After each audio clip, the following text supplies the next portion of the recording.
आप जब तक कथा में बैठो तब तक इस कथा में शिव महापुराण के सामने तुम्हारी दृष्टि, श्रवण शक्ति, तुम्हारा मन, चित्त ये परमात्मा में होना चाहिए। आसपास वाला कितना भी बोले पर अपने को उधर दृष्टि नहीं करना, क्योंकि एक मिनट की भी कथा नहीं छूटना चाहिए। घंटे घंटे 4-4, 5-5 घंटे पहले से इंतजार कर रहे हो कथा का, वो छूटना नहीं चाहिए। एक चाबी घर से लेकर आए,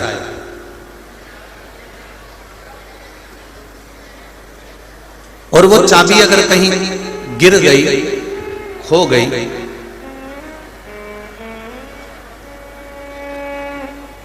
कहीं गुम हो जाए, या वो चाबी कहीं छूट जाए, तो परेशानी आएगी कि नहीं आएगी? अरे जम के तो बोलो। घर गए तो कितने परेशान हुए, अरे वो चाबी ना जाने कहाँ रह गई, मैं तो कथा में गई थी, मैं तो भगवान के भजन में गई थी, वो चाबी ना जाने कहाँ चली गई, वो चाबी ना जाने कहाँ छूट गई। कितने परेशान हो रहे हो, दरवाजा खुल नहीं पा रहा, दरवाजे की दूसरी चाबी ढूंढ कर लगाने का प्रयास करा तो भी वो चाबी नहीं लग पा रही। बहुत बहुत प्रयास करा, परेशान हो गए। एक चाबी तुम्हारी कथा में कहीं छूट गई तो तुम परेशान हो जाते हो। मोबाइल कहीं छूट गया तो परेशान हो जाते हो। मुंबई गए, एड्रेस रखा था, मकान नंबर भी था, कॉलोनी का भी स्मरण था, फ्लैट का भी मालूम था, और मुंबई पहुंचे और मकान नंबर, घर का नंबर, एड्रेस कहीं खो गया, छूट गया, तो परेशान हो गए कि नहीं हो गए? हो गए ना। चाबी छूट जाए तो व्यक्ति परेशान हो जाता है, मोबाइल नंबर छूट जाए तो व्यक्ति परेशान हो जाता है, घर का पता छूट जाए तो व्यक्ति परेशान हो जाता है, मोबाइल कहीं छूट जाए तो व्यक्ति परेशान हो जाता है। तो शिव महापुराण की कथा कहती है, मनुष्य शरीर प्राप्त करने के बाद अगर भोले नाम छूट जाए, शंकर का नाम छूट जाए तो जिंदगी नरक हो जाती, जिंदगी बेकार।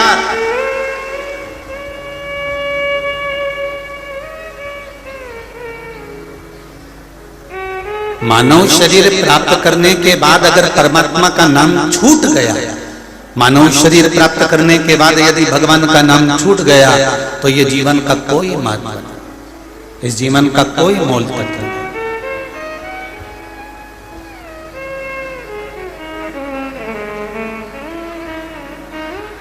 आप अगर भगवान पर विश्वास कर रहे हो,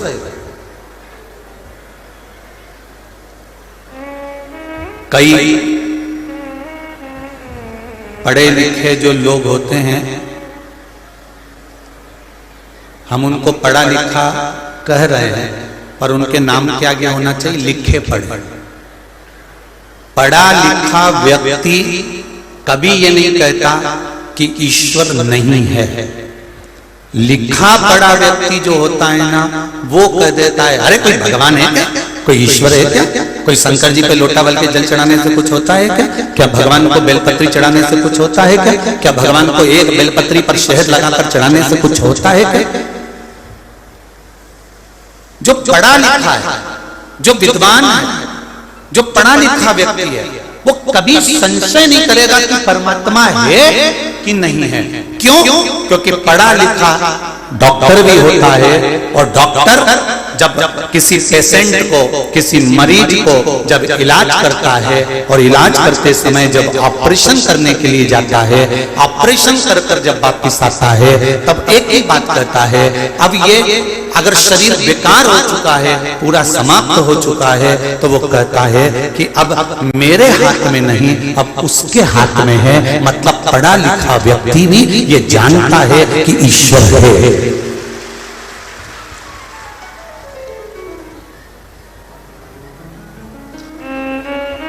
पढ़ा लिखा व्यक्ति भी ये जानता है कि ईश्वर है। और जो कहता है कि आओ, भगवान को जल चढ़ाने से कुछ होता है, सूर्य नारायण को अर्घ देने से कुछ होता है, गाय को रोटी देने से कुछ होता है, कौवे को ग्रास देने से कुछ होता है, क्या पितरों को भोजन कराने से कुछ होता है। जो पढ़ा लिखा है वो ऐसी बात नहीं करेगा, वो कभी नहीं करेगा। अच्छी पढ़ाई जिसने करी है, जो विद्वान है, जो विद्वत्ता में परिपूर्ण है, वो कभी इस तरह की बात नहीं करेगा। पर जो लिखा पढ़ा होता है,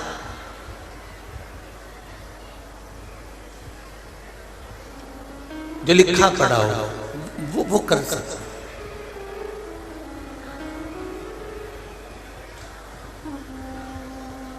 वो कभी ईश्वर की निंदा ही नहीं करेगा। पढ़ा लिखा व्यक्ति कभी ईश्वर की निंदा नहीं करता। उसने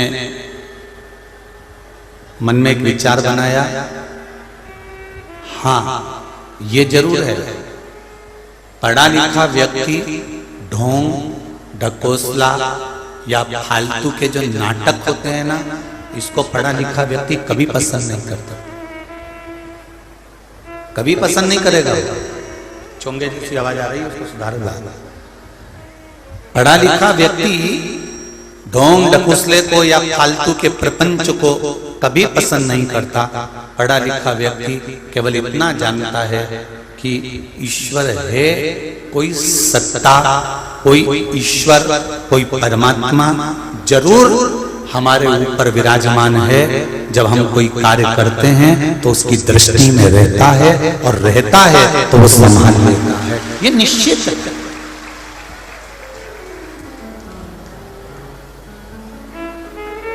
कितने सारे आए हो आप, कितने, और जितने अंदर हो उससे दुगने बाहर हो, और जितने बाहर हो उससे दुगने रोड पर हो। जरा विचार करिए, कितनी मोटरसाइकिल आई होगी, कितनी फोर व्हीलर गाड़ी आई होगी, कितने ट्रैक्टर आए होंगे, कितनी बसें आई होंगी। जरा विचार करिएगा, क्या सारी गाड़ियों में, सारी मोटरसाइकिल पर, सारी फोर व्हीलर गाड़ियों में, सारे ट्रैक्टर पर, क्या सब जो गाड़ी चला रहे हैं वो पक्के ड्राइवर हैं? पक्के ड्राइवर हैं क्या सब? नहीं।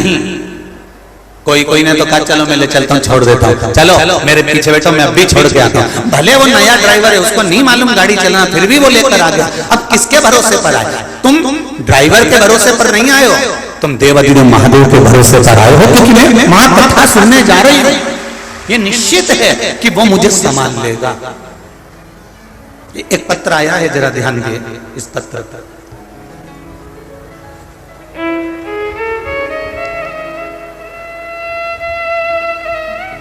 मेरा नाम अनीता साहू है, मुंगावली जिला अशोकनगर की रहने वाली हूं। मेरी शादी को 16 साल हो चुके थे, मेरी कोई संतान नहीं थी। कहीं बैठी हो अनीता साहू तो दोनों हाथ हिलाइएगा। अनीता साहू जहां बैठी हो दोनों हाथ हिलाइए एक बार, तो पहचान में आ जाएंगे। जहां कहीं बैठी हो,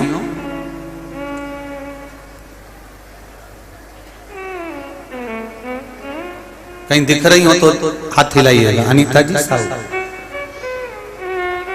मैं मुंगावली जिला अशोकनगर की रहने वाली हूँ। मेरी शादी को 16 साल हो चुके थे, मेरी कोई संतान नहीं हुई। सारे डॉक्टरों को दिखा लिया, भोपाल तक का इलाज, ग्वालियर तक का इलाज करवाया, पर डॉक्टरों ने कहा था तुम्हें संतान का सुख नहीं है। अंत में मैं हताश होकर बैठ गई। पहली कथा मैंने 2020 में श्रवण करी, 19 में, और कथा श्रवण कर मैंने 1 लोटा जल शिव जी को चढ़ाना प्रारंभ करा। लोटा भर जल चढ़ाते चढ़ाते मैंने आचमन करना प्रारंभ करा।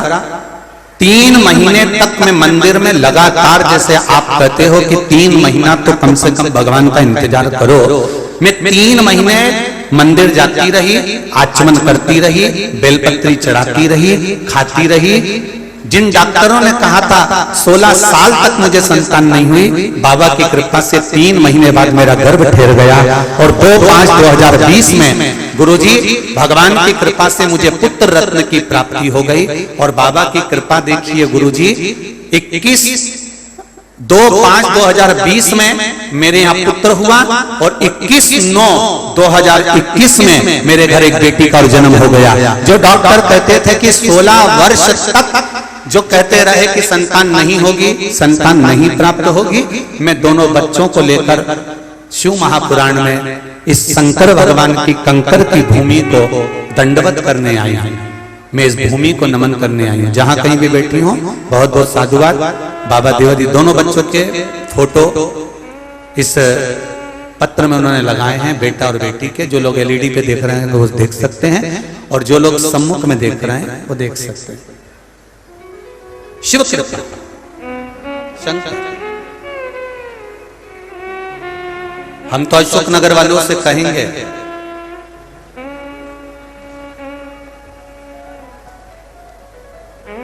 जो लोग छूट गए, जो लोग रह गए, उनसे निवेदन है 5 मिनट के लिए भी कथा के पंडाल में जाना और इस भूमि की रज को, कंकर और शंकर की इस रज को अपने शरीर पर एक बार जरूर लगाना, तो ऐसा महसूस करोगे कि मैं कैलाश धाम घूम कर आया हूं। ये निश्चित है। और केवल अशोक नगर के नहीं, जो 26 तारीख से मंदसौर में 2 बजे से 5 बजे तक मंदोदरी शिव महापुराण की कथा होने वाली है, मेरा संपूर्ण मंदसौर के आसपास के क्षेत्र वालों से भी निवेदन है 5 मिनट जाओ और शिव महापुराण के उस पावन प्रांगण में पंडाल में 5 मिनट हाजिरी, अपने जीवन का कंकर और शंकर का दर्शन अवश्य करो। आज सांसद महोदय, बहुत प्रसन्नता की एक बात कहना चाहूंगा कि यहां कहीं एक भवानी प्रसाद जी आए हुए हैं, जो जोधपुर से आए हैं। उन्होंने सीहोर ऑफिस में फोन लगाया और सीहोर ऑफिस में फोन लगाने के बाद फिर उन्होंने वापिस वहां से नंबर लेकर आशीष जी को फोन किया। आशीष जी को फोन कर उन्होंने बताया कि अशोक नगर के निवासियों को और सांसद महोदय को हमारी तरफ से गुरुजी धन्यवाद देना। 2 दिन पहले की बात है गुरुदेव, मैं शुगर का मरीज, मेरी शुगर बाबा की कृपा से अब तो ठीक हो चली, पर मैं सुबह के समय पर भूखा नहीं रह सकता था। सांसद जी उसके शब्द देखिए कितने जोरदार, उसने कहा कि मैं सुबह के समय पर भूखा नहीं रह सकता था, और इतना धन भी मेरे पास में नहीं था। मैं ट्रेन से आ गया था बदल कर यहां था। वो जहां भी बैठे हो श्रवण कर, वो कहते हैं मैंने थोड़ी देर बाबा से विनती करी कि मुझे दवाई लेना है बाबा, कुछ खाने का अगर व्यवस्था हो जाए। सांसद महोदय आपको बहुत बहुत धन्यवाद दूंगा। एक व्यक्ति चाय की केटली और 2 टोस्ट लेकर उनके पास पहुंच गया और कहा बाबा जी ये चाय लीजिए और ये टोस्ट लीजिए। आपको बहुत बहुत धन्यवाद दूंगा मैं सांसद महोदय, बहुत बहुत साधुवाद।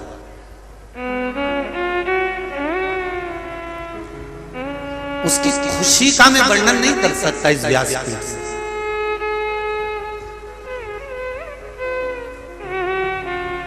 एक बात जरूर कहूंगा, जितने लोग कथा सुन रहे हैं उन सभी को, आपके नगर में अगर कथा हो ना शिव महापुराण की, और कभी आपको लगे कि इतना लोग मेला ठेला आया है, तो निवेदन है मेरा, आपके दरवाजे पर जो मांगने आएगा भिक्षुक, उसको आप दोगे। वो जुए में लगा रहा है कि मदिरा में लगा रहा है कि मांसाहार में लगा रहा है ये पता नहीं, पर शिव महापुराण की कथा जो सुनने आता है 7 दिन तक शंकर का भजन करता है, उसको अगर आपने एक बिस्कुट का पूड़ा भी दिया है ना, तो ये निश्चित है कि वो आपके खाते में लिखा। आपने जो उसको खिलाया है, जो आपने उसको दिया है, एक गिलास पानी भी अगर पिलाया है, सेवा करी है, तो उसका फल आपको प्राप्त जरूर होगा। ये निश्चित है।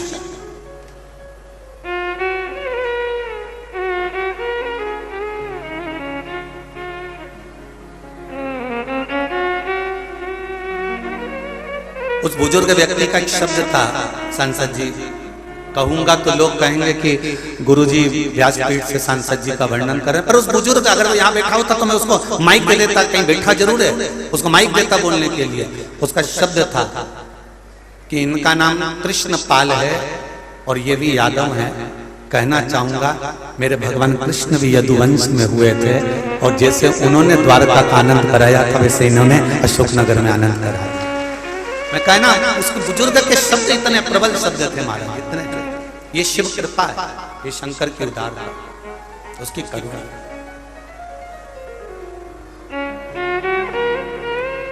मैं कभी कभी बहुत आशीष जी को भी, आशीष को भी मैं कहता रहता हूं कि बहुत बहुत जिस यदुकुल में भगवान कृष्ण का प्रागट्य हुआ, जिन यदुकुल में भगवान कृष्ण प्रगटे, वो यदुकुल कोई साधारण नहीं हो सकता। भगवान कृष्ण का ही एक आनंद देने वाला कुल है, ये कृपा। जब लगे जीवन में दुख, चाबी छूट गई तो कितने परेशान हुए, मोबाइल छूट गया तो कितने परेशान हुए, एड्रेस छूट गया तो कितने परेशान हुए। शिव महापुराण की कथा कहती है अगर मनुष्य शरीर प्राप्त करने के बाद भगवान का नाम अगर छूट गया तो कितने परेशान हो गए, ये विचार करिएगा। कितनी योनियां काटना पड़ेगी, कितनी योनियों में जन्म लेना पड़ेगा, कितनी योनि काटने के बाद फिर वही 83,99,999 योनियां फिर काटी है और काटने के बाद फिर मनुष्य देह, फिर मानव का शरीर।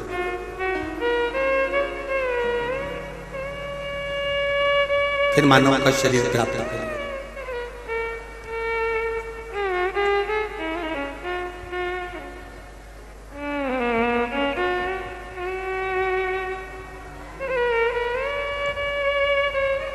प्रभु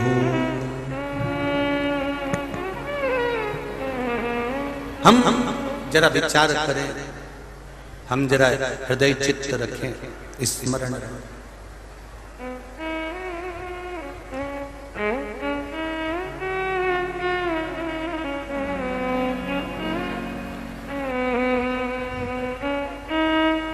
बस भगवान से एक निवेदन, दिल से, हृदय से, भाव से करें।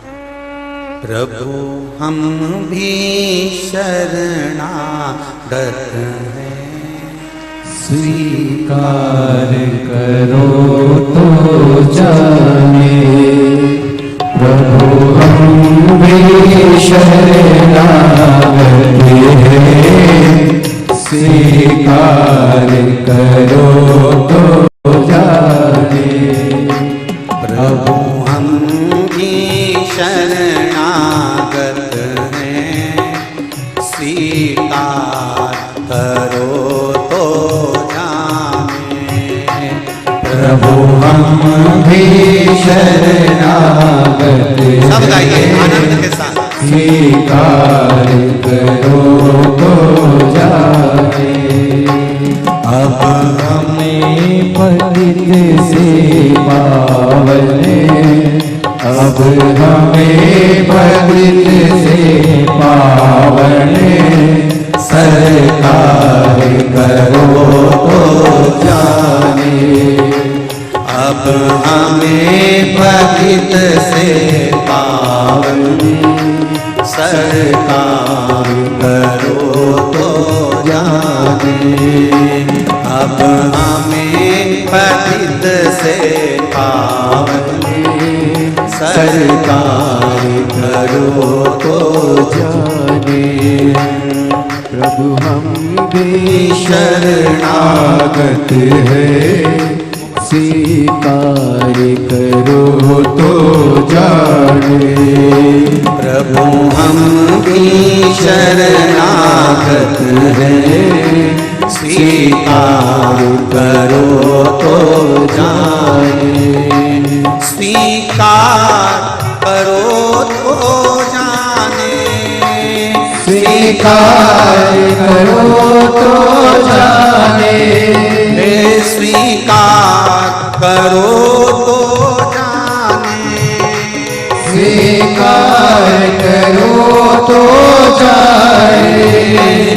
प्रभु हम भी शरणागत हैं, स्वीकार करो तो जाने। हो प्रभु हम भी शरणागत हैं, स्वीकार करो तो जाने। अब हमें पतित से पावन सरकार करो तो जाने। अब हमें पतित से पावन सरकार करो तो जाने। जय हो।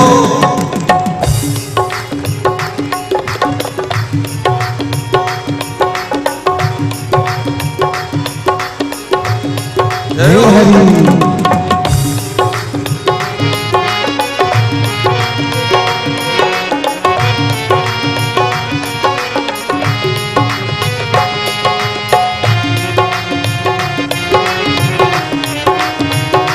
बड़े आनंद से ताली से बजाओ।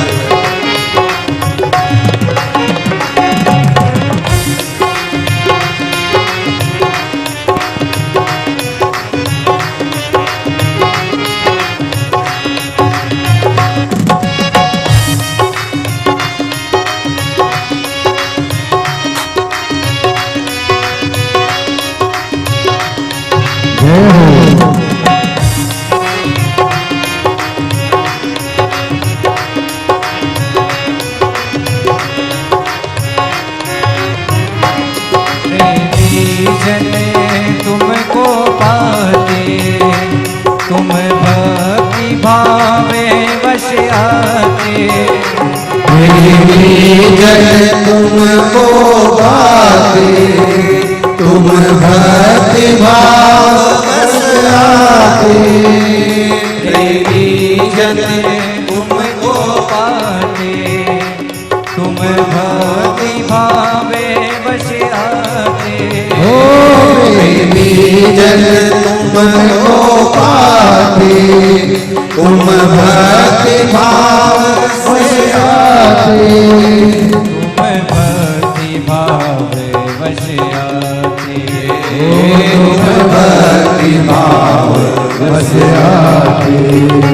अब कुटिल हृदय से कलुषित अब कुटिल हृदय से कलुषित उपकार करो तो जाने।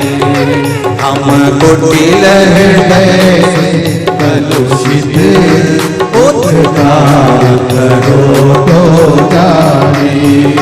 प्रभु हम भी शरणागत हैं, स्वीकार करो तो जाने। प्रभु हम भी शरणागत हैं, स्वीकार करो तो जाने। स्वीकार करो तो जाने। ओ स्वीकार करो तो जाने। स्वीकार करो तो जाने। स्वीकार करो तो जाने।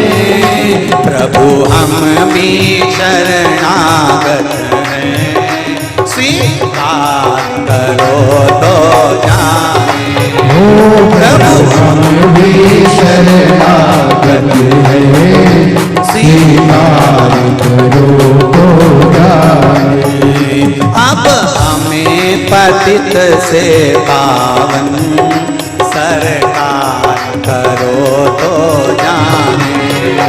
अब हमें पतित से पावन पीछे वाले भी दोनों हाथों से तो जाने।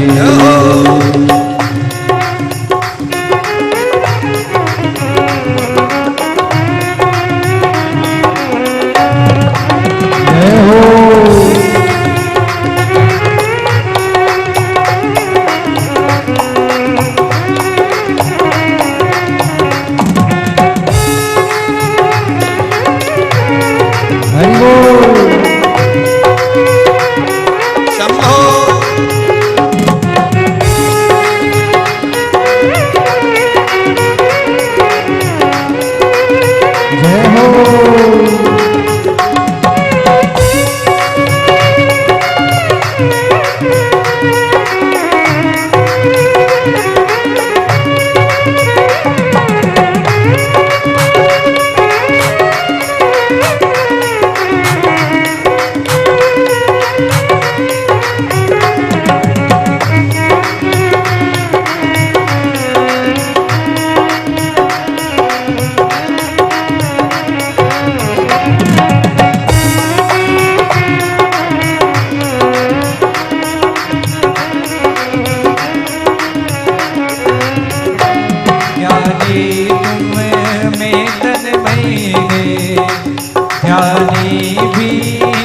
मेरे ओ ज्ञानी भी तुम मेरे हम अज्ञानी चंचल चित हम अज्ञानी चंचल चित निस्तार करो तो जाने हम अज्ञानी चंचल चित निस्तार करो तो जाने। प्रभु हम भी शरणागत हैं, स्वीकार करो तो जाने। प्रभु हम भी शरणागत हैं, स्वीकार करो तो जाने। स्वीकार करो तो जाने। स्वीकार करो तो जाने। स्वीकार करो तो जाने। स्वीकार करो तो जाने। प्रभु हम भी शरणागत हैं, स्वीकार करो तो जाने।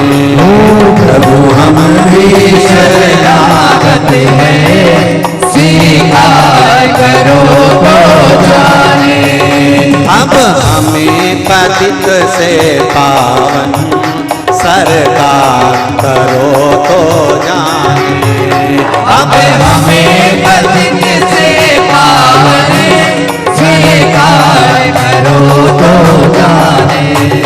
अब हमें पतित से पावन सरकार करो तो जाने।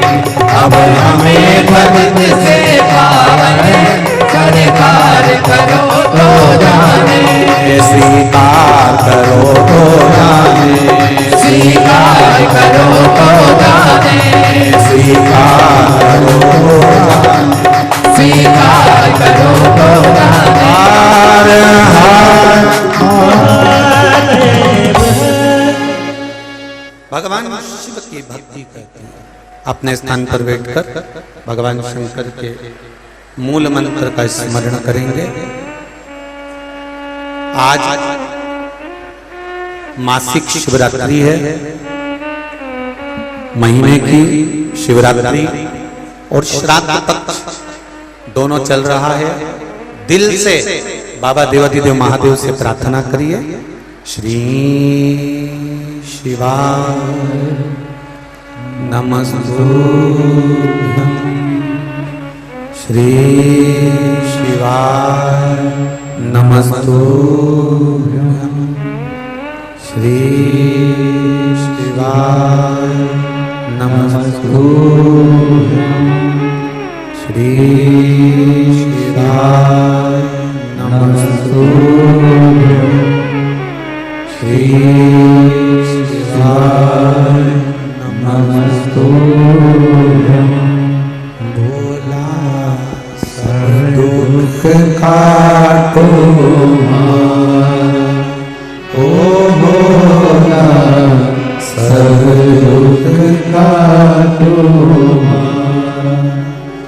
शिव शंकर जपो तेरी माला, भोले बाबा जपो तेरी माला।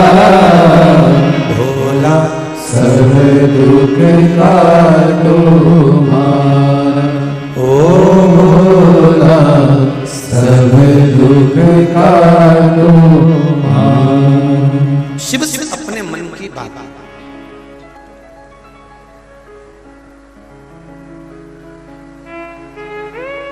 कल यहां से जाते समय किसी ने एक लेटर पकड़ाया। उस पत्र में एक प्रश्न लिखा था, गुरुजी आप जब भी मंत्र बुलवाते हो तो सबसे कहते हो आराम से नीचे बैठो और बैठ कर फिर मंत्र का जाप करो। तो क्या खड़े खड़े जाप करेंगे तो क्या मंत्र का फायदा नहीं मिलेगा? एक तो अशोकनगर वाले प्रश्न भी ऐसा करते हैं भारी भारी। अगर मान लो हम खड़े और खड़े होकर अगर हम जाप करें तो उसका फायदा नहीं होगा। तो जिसने प्रश्न किया था उसके लिए एक निवेदन है कि अशोकनगर में बहुत सारी पोया समोसा की होटल है, तुम जाके देखना कि समोसे तो वो ऐसे ही ट्रे में तल के डाल देता है, पर जो पोहा बनाता है ना, उस पोहे को बनाकर वो एक भगोना होता है ना, तवेला, उस तवेले में पानी गर्म कर कर उसके ऊपर पोहा रख देता है। पोहा उस तवेले के ऊपर क्यों रखता है? बोलो रे, जम के बोलो जरा। पोहा गरम बना रहे, इसीलिए हम आपसे कहते हैं कि पोहे को इधर उधर नहीं रखना, गरम पानी के भगोने पर रखा तो शाम तक गरम रहेगा, और बैठ कर जाप किया तो तब साधना का फल 4 गुना प्राप्त हो जाता है, उसका बल तो मिलता है।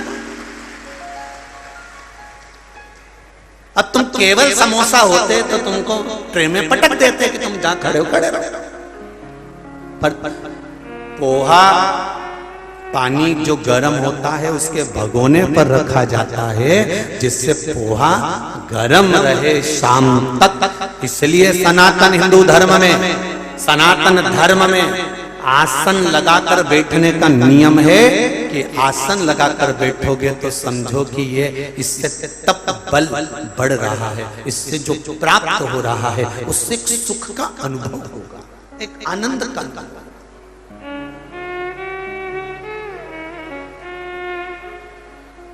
प्रभु का नाम ना छूटो, भगवान की भक्ति ना छूटो।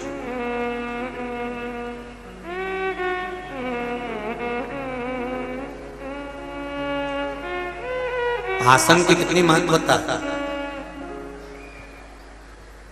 शिव महापुराण की कथा में लिखा है, और यदि आप स्कंद पुराण पढ़ेंगे और कुन्म पुराण पढ़ेंगे या ब्रह्म विवर्त पुराण पढ़ेंगे तो उसमें भी मिलता है कि आसन लगाकर बैठकर जाप किया जाए, पाठ किया जाए, स्मरण किया जाए, कीर्तन किया जाए, उसका फल हजारों गुना प्राप्त होता है, हजार। हम तो इस पंडाल के बाहर, और जितने लोग इस पंडालों में बैठे हैं और पंडाल के बाहर जितने लोग भी खड़े भी हैं, तो हम तो उनसे भी कहेंगे, शिव पुराण में आए हो, जहां तक बैठने की व्यवस्था हो, अगर जमीन भी मिले, क्योंकि जमीन भी शिव पुराण की साधारण नहीं, कंकर शंकर की भूमि है, जमीन भी मिले तो 5 मिनट बैठकर कथा सुनकर फिर जाए, खड़े खड़े चप्पल पहन के मत निकल जाए, 5 मिनट बैठो पर बैठो, कथा का स्मरण करो। मैंने तेरे ही भरोसे, ओ बाबा तेरे ही भरोसे, हवा में उड़ती जावांगे बाबा, रोर तू छठी नाम करती जावांगी, भोले मैं तेरी पतन, शंभो मैं तेरी पतन। उसका स्मरण करना।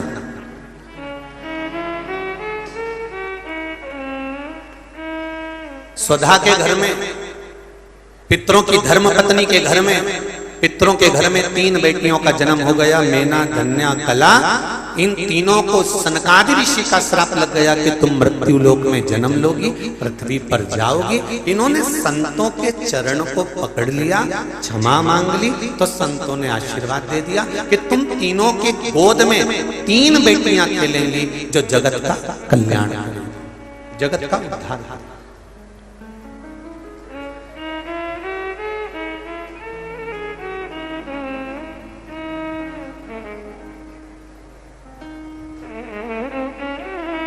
बहुत ध्यान देना।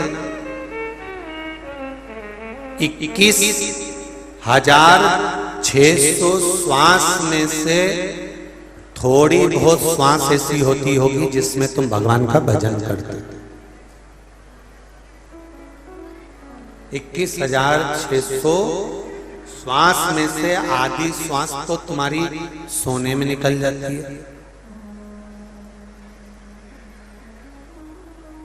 21,600 में से आधी श्वास सोने में निकल गई और कुछ श्वास बची तो अपने घर के कामकाज में निकल गई, कुछ श्वास बची तो अपने परिवार में निकल गई, कुछ श्वास बची खाने पीने में, जिंदगी जीने में निकल गई, कुछ श्वास बची। उस श्वास का सदुपयोग वही हुआ जो तुमने भगवान की भक्ति में लगाया, जो तुमने कीर्तन में लगाया।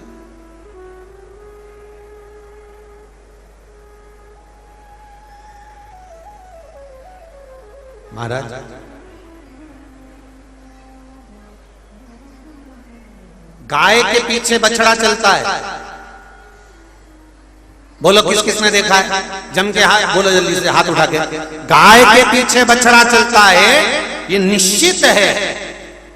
गाय के पीछे बछड़ा चलता है, पति के पीछे पत्नी चलती है, कभी कभी पत्नी के पीछे पति चलता है। और एक बात का स्मरण रखना, जो शंकर जी का भक्त होता है, भक्त के पीछे मेरा महादेव चलता है, ये निश्चित है। अगर गाय के पीछे बछड़ा चलता है, पति के पीछे पत्नी चलती है, तो भक्त के पीछे महादेव चलता है, ये निश्चित है कि वो चलता है। बस केवल एक भक्त का भाव होना चाहिए कि शंकर भगवान को मैं एक लोटा जल चढ़ा रहा हूं, शिव जी को एक लोटा जल समर्पित कर रहा हूं, शंकर भगवान को एक बेलपत्री चढ़ा रहा हूं, शंकर भगवान को एक चावल का दाना। उसका दिल, उसका हृदय, उसकी चित्त, उसकी वृत्ति, उसका मन शिव के प्रति जागरूक हो, दिखावे के लिए नहीं।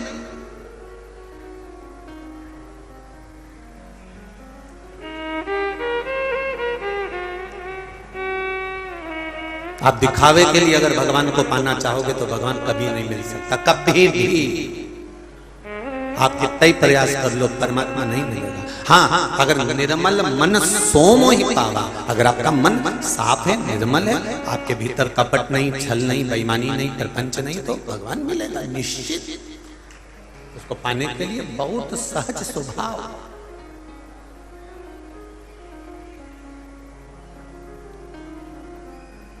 संतों ने श्राप दिया, संतों के चरण पकड़ लिए, संतों ने श्राप दिया और संत के चरण पकड़े, संत के चरण पकड़े तो उन्होंने वर दे दिया कि 3 कन्या तुम्हारे यहाँ, तीनों देवियों क्या एक एक कन्या आई।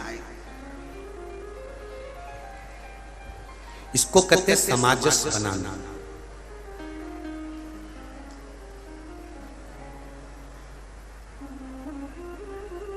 जूता पहनते हो पाँव में, चप्पल पहनते हो पाँव में, किसी को 5 नंबर की चप्पल जूता, किसी को 7 नंबर का जूता, किसी को 9 नंबर का जूता, किसी को 6 नंबर की चप्पल, किसी को 5 नंबर की चप्पल, 5 नंबर का जूता आता है। दुकान वाला जब भी देगा आपको तो जोड़ी से देगा, या तो 5 नंबर का देगा, 6 नंबर का देगा। तो 6 नंबर का देगा तो दोनों चप्पल 6 नंबर की देगा कि एक 5 की एक 6 की देगा? अरे बोलो बोलो जम के, दोनों 6 की देगा ना। और 5 नंबर की देगा तो दोनों 5 नंबर की देगा। 4 नंबर की चप्पल देगा तो 4 नंबर की दोनों देगा। और मान लो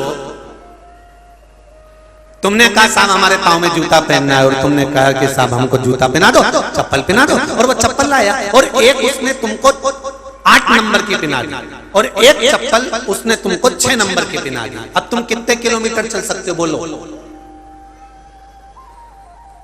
6 नंबर की चप्पल, 8 नंबर की चप्पल, 6 नंबर का जूता, 8 नंबर का जूता, एक पाँव में 6 नंबर का पहन लिया, एक पाँव में 8 नंबर का पहन लिया। जब दोनों के नंबर अलग अलग हैं, दोनों का नंबर मैच ही नहीं खा रहा, तो तुम 2 किलोमीटर भी सही से नहीं चल सकते। शिव महापुराण की कथा कहती है कि चप्पल भी 1 नंबर की होना चाहिए, तो आप कई किलोमीटर तक चल सकते हो, पाँव में छाला नहीं आएगा। उसी तरह घर में पति पत्नी का नंबर भी एक ही होना चाहिए, दोनों एक दूसरे के प्रति समर्पित होना चाहिए, तो कई किलोमीटर तक चल जाओ।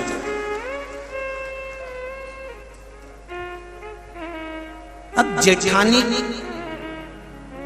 का पावर बढ़ रहा है 8 नंबर पर, देवरानी का पावर बढ़ रहा है 7 नंबर पर। अब परिवार वाले इनमें समाजस बिठा रहे, दोनों एक साथ रहना बेटा, सास आशीर्वाद दे रही दोनों साथ में रहना बेटा, ससुर आशीर्वाद दे रहे दोनों बहुएं साथ में रहना बेटा। तो देखो तो सही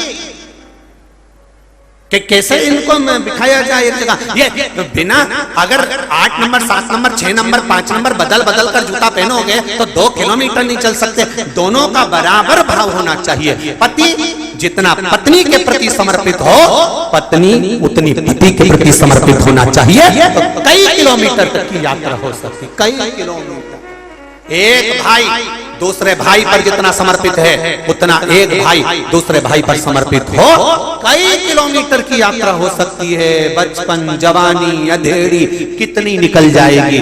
और अगर समर्पण पूरा नहीं है, एक भाई ने पूरा समर्पण करा और दूसरा समर्पित होने को तैयार नहीं है, तो समझ लो एक जूता 8 नंबर का है और एक जूता 6 नंबर का है, 2-4 किलोमीटर से ज्यादा नहीं चल पाओगे। बचपन जवानी अधेड़ी तक झेलोगे, ज्यादा होगा तो थोड़ा और निकाल लोगे, पर अंत तक नहीं चल सकते। दोनों का लेवल बराबर होना चाहिए। परिवार में तुम्हारे जितने सदस्य रह रहे हैं, सास रह रही है, ससुर रह रहा है, बेटे रह रहे हैं, बहुएं रह रही हैं, पोता पोती नाती पंती जितने भी घर में रह रहे हैं, इन सब से निवेदन है कि सब बराबर का समर्पण रखिए। अगर जेठानी जितना समर्पण देवरानी पर रखे, देवरानी उतना समर्पण जेठानी पर रखे, बड़ा भाई जितना रखे छोटा उतना रखे, दोनों का समर्पण बराबर चलेगा तो ये जिंदगी पार उतर जाएगी। कोई विवाद नहीं, कोई क्लेश, कोई विवाद।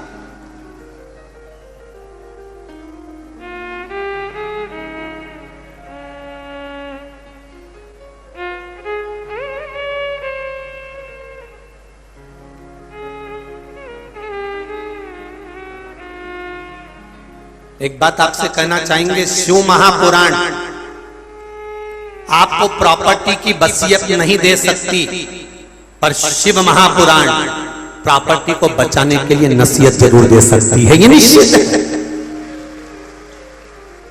शिव महापुराण आपकी प्रॉपर्टी के लिए वसीयत नहीं दे सकती, पर शिव महापुराण आपकी प्रॉपर्टी को बचाने की नसीहत जरूर देगी कि अपनी प्रॉपर्टी को भाई भाई बहन रिश्ते नाते कुटुंब कबीले कैसे संभाल कर रखना है, हमें आपस में प्रेम की वसीयत कैसी रखना है, हमें स्नेह कैसा रखना है, हमें प्रेम कैसा रखना है।